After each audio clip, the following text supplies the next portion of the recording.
সালের প্রথম দিক থেকে। এই এভরিওয়ান, আই হোপ সবাই ভালো আছেন অ্যান্ড আমিও ভালো আছি। বাংলাদেশের মার্কেটে লঞ্চ হয়ে গেল নতুন দুইটা বাইক বলতে নতুন বাইকের সিরিজ। অ্যাকচুয়ালি আমরা সিএফ মোটর এনকে সিরিজটাকে অলরেডি চিনি। এই এনকে সিরিজের নতুন দুইটা ভার্সন চলে আসছে বাংলাদেশের মার্কেটে। একটা হচ্ছে সিএফ মোটো এনকে 300 অ্যান্ড আরেকটা হচ্ছে সিএফ মোটো এনকে 125cc। তো এই দুইটা বাইকের অলরেডি আপডেট বা অলরেডি এগুলো যে বাংলাদেশের মার্কেটে চলে আসছে এই ব্যাপারগুলো হয়তো আপনারা জানেন। অ্যান্ড যদি লক্ষ্য করে দেখেন, এইটা হচ্ছে সিএফ মোটর এনকে 300। এই বাইকটার মধ্যে বেশ কিছু পরিবর্তন আসছে যদি আমরা 250 সাথে কম্পেয়ার করি। 250-তে কিন্তু টিএফটি স্পিডোমিটারটা ছিল না, যেটা 300-এ আছে। এইটা যেহেতু 300cc-র একটা বাইক, বিগ একটা ইঞ্জিন, তার সাথে পাওয়ার টর্কে কিন্তু পরিবর্তন আসছে and normal mode, sports mode, আরও বেশ কিছু ফিচার আসছে।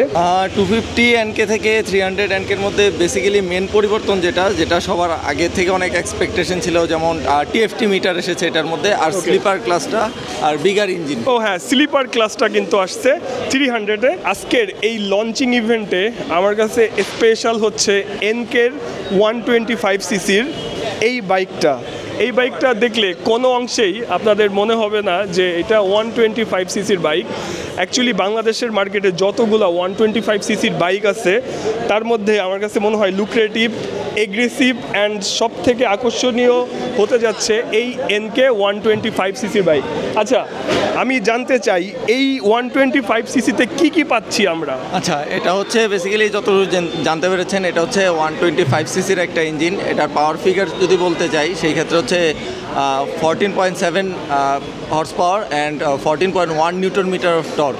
অ্যান্ড এটার মধ্যে স্পেশাল যে জিনিসগুলো আসছে, যেটা হচ্ছে টিএফটি মিটার উইথ সাথে লিকুইড কুলিং ইঞ্জিন পাচ্ছেন, ডুয়েল চ্যানেল এবিএস পাচ্ছেন। আর এই বাইকের আরেকটা সবচেয়ে মজার জিনিস হলো এটার স্পকেটটা দেখতে পারেন।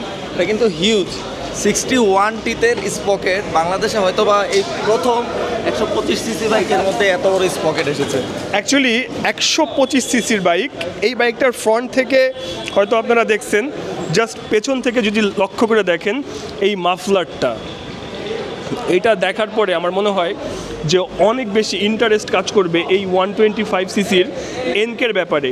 আর যদি আপনারা চিন্তা করেন এটার রেয়ার টায়ারটা কত জানেন? এটার রেয়ার টায়ারটা হচ্ছে 140/60, যেটা আমরা 300cc-তেও কিন্তু দেখে আসতেছি যে 140/60 সেকশনের টায়ার। এই মাস্কুলার লুকসটা আপনারা একটু লক্ষ্য করে দেখেন, আমার মনে হয় কোনো অংশেই আপনাদের মনে হবে না যে এইটা একটা 125cc-র বাইক। আর যদি কিটা অন করা যায়, কিটা অন করার সাথেই ফ্রন্টের যেই লুকসটা, আচ্ছা ইন্ডিকেটরটা বন্ধ করি, অ্যান্ড এইখানে সব ধরনের ফিচারই কিন্তু আছে। হ্যাজার্ড সুইচ, তারপরে হচ্ছে ইগনিশন, এই সাইডে হচ্ছে আপার ডিপার, হর্ন। অ্যান্ড এটার সাউন্ডটা আপনাদেরকে একটু শোনানোর জন্য ট্রাই করি। বাইকটাকে একটু স্টার্ট অবস্থায় রাখি।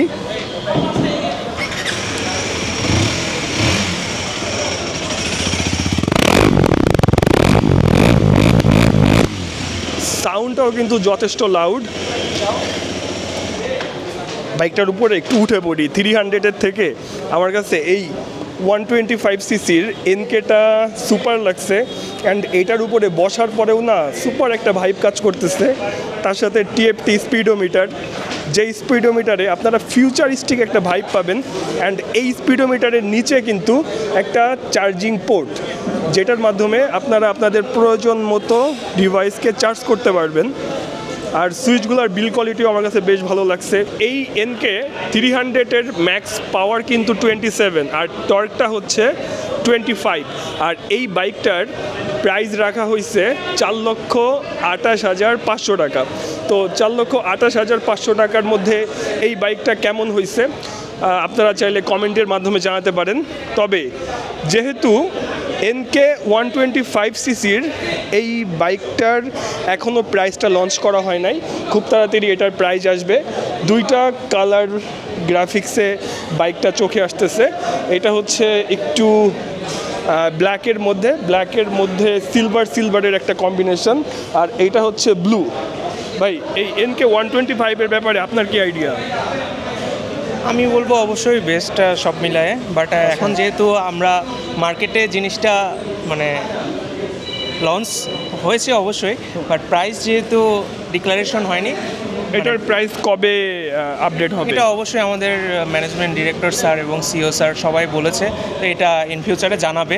সো আমিও তাদের ওপর থেকে তো আমি আর কিছু বলতে পারছি না, অবশ্যই যখন জানাবে তখন আপনারা সবাই জানতে পারবেন। আচ্ছা, সো এটার প্রাইসের ব্যাপারে কিন্তু আমি নিজেও শিওর না, তবে এটার সাইডের যে লুকস, পেছনের লুকস, ফ্রন্টের লুকস, এক কথায় অসাধারণ। ভিডিওটা শেষ করার আগে লামের কাছ থেকে একটু আপডেট নিব যে তোর কাছে 300 অ্যান্ড 125-এর দুইটা বাইকের মধ্যে কোনটায় কি মনে হয়েছে, বা কোনটায় কি পরিবর্তন হলে ভালো হতো, বা কোনটার কাহিনী কেমন লাগছে? 300-এর বডিতে, সরি 125-এর বডিতে 300-এর ইঞ্জিনটা হইলে ভালো হতো। মানে এটা হচ্ছে একটু বাল্কি, দেখে মনে হয় যে এটা জিম করা ছেলে, এটা হচ্ছে না খাওয়া ছেলে আমার মতো। হ্যাঁ, তো এইটা ঠিক আছে, সবই ঠিক আছে, বাট ডিজাইনটা এটার বেটার। আচ্ছা, তো এটার ডিজাইনটা যদি যে এনকের এখন লেটেস্ট 125, 300, 250, 300 এগুলোতে থাকতো তাহলে হচ্ছে দেখতে আর একটু বেশি ভালো লাগতো। এনকেটা দেখতে এটা বেশি সুন্দর, বাট প্র্যাকটিক্যাল এটা বেশি। মানে আপনি যদি একটা নেকেড স্পোর্টস বাইকের কথা চিন্তা করেন তাহলে এটা বেশি প্র্যাকটিক্যাল, কারণ এটা বেশি পাওয়ারফুল। তাহলে এই যে এনকে 125টাকে আমরা চিন্তা করি যে এটা যেন কোম্পানি 350 নামে লঞ্চ করে বাংলাদেশের মার্কেটে। আচ্ছা ঠিক আছে, এটা একটা ফান ছিল। সো আমার এই ভিডিওটা আমি এখানেই শেষ করি, সবার সাথে কথা হবে নেক্সট ভিডিওতে। এনকে 125-এর প্রাইস কত হলে আপনাদের জন্য ভালো হয় কমেন্টের মাধ্যমে জানাতে পারেন, অ্যান্ড এনকে 300-এর প্রাইস নিয়েও আপনাদের কমেন্টগুলা আপনারা কমেন্ট বক্সে করতে পারেন। ঠিক আছে, টাটা, বাই বাই, আল্লাহ হাফেজ।